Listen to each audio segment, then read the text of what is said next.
అంటే పిఠాపురం వరకు చూసుకుంటే కార్యకర్తలకే టీడీపీ కార్యకర్తలు టీడీపీ నాయకులు ఒక టార్గెట్ ఏమన్నా పెట్టారా బాబు గారు గాని ఈయన గెలిపించాలి 1,00,000 ఓట్ల మెజార్టీ వర్మకి చెప్పారు కదా అక్కడ ఒక్క 1,00,000 ఓట్ల మెజారిటీ అన్నటువంటి పదం ఉంటే కొంచెం జనంలో అది నాంతా ఉంటే. అంటే నిన్న వర్మ ఎదురుగుండానే పవన్ కళ్యాణ్ మాట్లాడిన మాటలు చూస్తే నా గెలుపు మీ చేతుల్లోనే ఉంది అని వెంటనే ఆయన అన్నది పవన్ కళ్యాణ్ గెలవాలంటే నేను మామూలుగా గెలిచేయచ్చు కానీ ఆ గెలుపు కాదు చరిత్రలో నిలిచిపోయే గెలుపు కావాలి అది వర్మ గారి కుమారుడు నాకు సపోర్ట్ కావాలని అనడం అక్కడ ఏదైనా మతలబు ఉందా అనేది.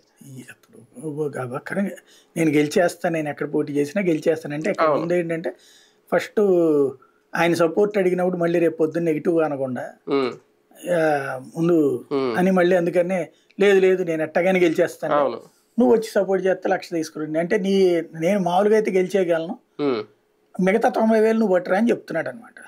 10,000 అదే.